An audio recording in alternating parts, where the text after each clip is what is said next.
Mr. Kamboni. Thank you very much, Madam Chairperson.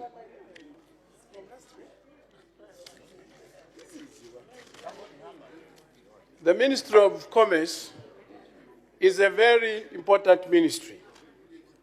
When you have a president that is determined in a country, everything is possible. This ministry can turn around all the fortunes of this country. It can solve unemployment. It can solve load shedding. It can create good quality, good standard of living if it is paid attention to. But then we have a situation where we do have, different priorities from what we need. If truly this ministry was looked after very well, it would solve a lot of problems that we have. This is the ministry which, when UPND comes to power, the country will shine. In this ministry, we will certainly do better than what is there now. Now, let's look at what does the word commerce mean. In simple terms, according to grade 12 definition, it simply means aid and trade. Aid includes things like transport and other things that make business better. Now, let's look at how it is in our country. In Zambia currently, doing business is the hardest thing you can ever do. As a country or as a government, you don't necessarily create employment. What you do is you make a conducive environment so that the citizens can start businesses that can employ many people. It only takes one individual to come up with something that can employ the whole country. But then, looking at the scenario the way it is in Zambia now, it is so hard to do business. Why is it so hard? One, the tax. The tax model is there to pull you down when you start business. It does not allow any growth. And some of us were thinking that now that we have a Minister of Finance who's got a background of Bank of Zambia, at least there would be some tax rebate so that even young people can start businesses. That would employ many people in the country. Now, when you look again, you come. Why is it so difficult to do business in this country? You come to load shedding. Load shedding, madam, is a big problem. You can hardly do anything in this country now. Energy is a big problem. And if we had planned well, we wouldn't have this energy crisis that we have. The energy crisis is as a result of, one, not caring about industries, two, not knowing what the role of energy is in a country. For example, I'll give you an example. In Rwanda, though some people don't want to hear it, they invested 24 million and created a solar power plant that is able to feed about 9,000 houses. For us in Zambia here, we spent 100 million buying a jet. If we had invested in energy, we could have had more than 100,000 houses powered by solar. And if we did that, the load shedding or the energy problem crisis would not be there. We need people that can sit down and plan seriously. If you look at the Minister of Finance, of course I know the minister who is there, his name is quite heavy. But then when you look at the Minister of Commerce here in this country, it's marginalized. It is not taken seriously. We do have even MPs here who don't even know where the offices for the offices are for Ministry of Commerce. And that's how we do not value its importance.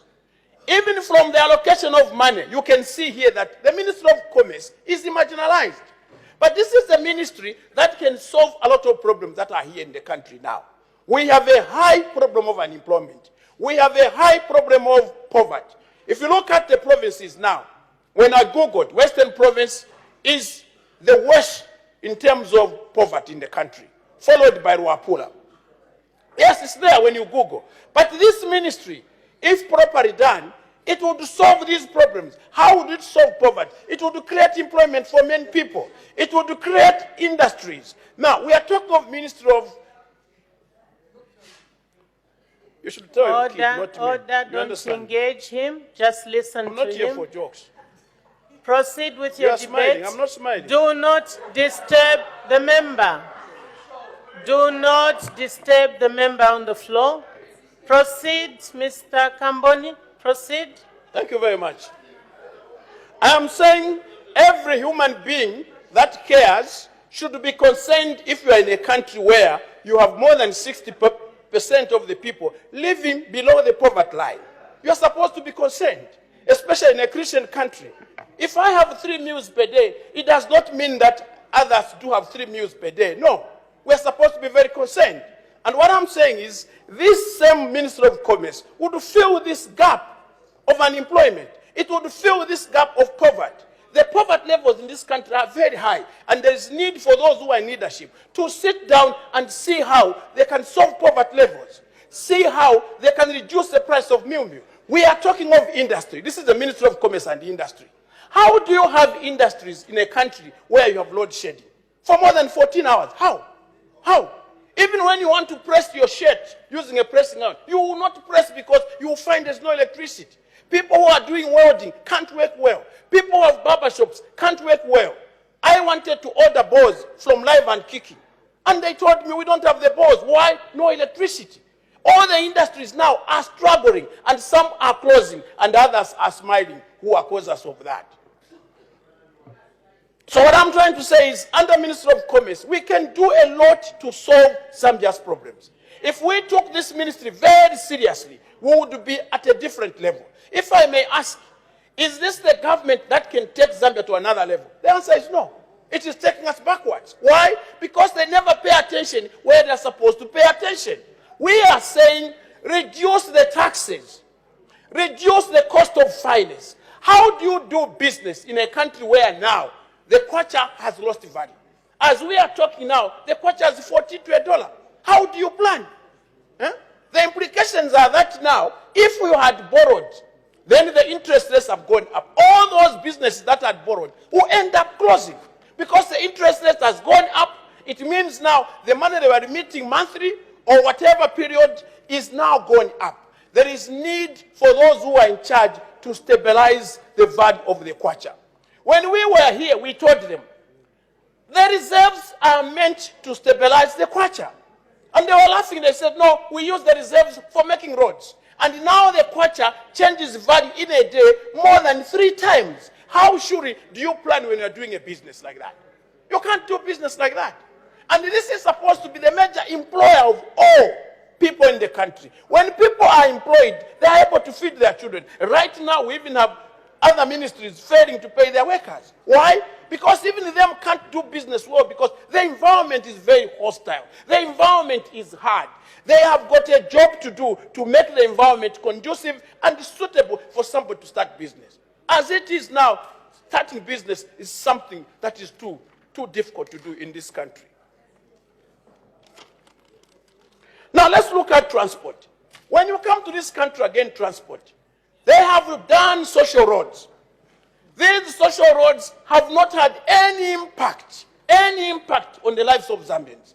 Instead of taking roads to where there is agriculture, where there are harvests, where we have some commodity to sell, they have all lumped the roads in Lusaka, where they even put another 3rd road on top of another one, even where they dot in the road because it's quicker for them. These have been used as conduits of making kickbacks. Let's look at the railway line, because when you're doing business, time is important. In Europe, you have a train almost every minute, every 2 minutes. Transportation is excellent, and you can follow time. In Zambia, they have let the railway line die completely. No one uses the railway line. Even for carrying goods, we have to all use trucks. And then they destroy the roads. What has happened to the railway line?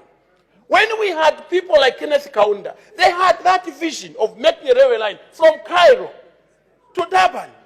And indeed, they tried. But how about the ones we have now? No vision at all, completely. No vision. No vision at all. What is happening to the railway line? Money was borrowed and is completely not in existence.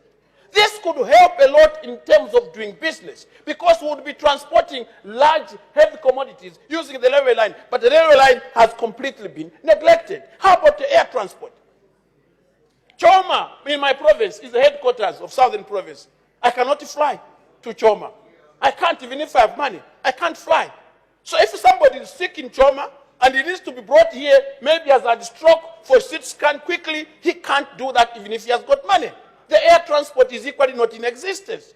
According to, these are things that when you are in government, you make sure that the environment is conducive. And when it's environment, you have more people going into business. Then you, as they go into business, you are able to employ more people. And that's your role. This idea of having so many youth unemployed, and you think that by creating so many districts, you are going to employ the cadres. By allowing them to just collect money in the bus stop, that's employment. That is wrong. Because if you don't create employment or the environment conducive for the youth, you are creating a time bomb. You are creating a time bomb because someday these youth will rise against us. There is need for us to sit and use this ministry properly. We had the CEC, Citizen Empowerment. It started very well. We got the idea, but as usual, the implementation was disastrous. If we had implemented the CEC very well, it would have created a lot of employment, and it would have also improved, created many businesses in the country. What happened to the CEC, Citizen Empowerment? Where is it now? It's no longer talked. You apply now, you are told there is no money. You apply now, there is no funding. I think, as far as I'm concerned, we need to take this ministry seriously. What if the money that we put to infrastructure, 20 billion, I mean infrastructure and economic affairs altogether, about 21 billion. What if we took it to Ministry of Commerce? That would have changed the course of the country. One other factor that is also difficult in this country is the cost of finance. The cost of money here is very expensive. When you are doing business, you should be able to borrow comfortably and pay back comfortably. But borrowing now in Zambia, it's like you are now committing suicide. You tie your rope on your neck. The next day they are coming, they are closing your business. Why? The interest rates are too much. And the interest rates are high because of the government over-borrowing. The government over-borrows domestically, and then the demand of money is high. That raises the interest. If the government was not over-borrowing domestically, the interest rates would be down. And so there is need. The government is the culprit here in all the areas that we are talking about under this ministry. There is need for us really to take this ministry very seriously. It can solve most of the problems that we are facing in Zambia. Coming again to industry, I would have loved the Minister of Commerce to lay down what he's doing to make sure that we have industries in this country. Honestly, we grow maize and we cannot make cornflakes. How?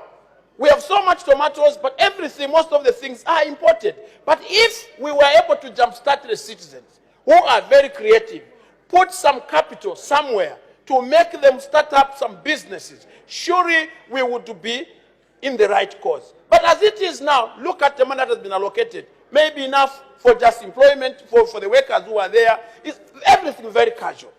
Then we also come to under Minister of Commerce. I'm yet to see which minister will come and organize the way the licenses are given in Zambia. When you come to even the licenses, there is a lot of duplication of giving licenses. You would find when you want to start business, you have to do 1, 2, 3, 8, 10 things. Even when it comes to tax, it's not all that very straight. There is need for people who are in charge of Ministry of Commerce to analyze the status quo, sit down and make the doing of business easier. In Rwanda, if you go, you can open a company within 1 hour. You open a company within an hour. In Zambia, for you to open a company, you take a lot of time. You take a lot of time, and sometimes even just to get things done, it's a lot of time. And when you are doing business, business is money. I think my view is that the PF have not concentrated in ministries that can really change the course of the country. They have been concentrating in areas where they can manipulate, rig, whatever to do with elections, politics, but real stuff and the real work is supposed to be in this ministry. I therefore end by saying there is a need for those who are involved in the Ministry of Commerce to sit down, come up with programs that will benefit the citizens. There is need for us to take it seriously. Madam Chairperson, thank you very much for allowing me.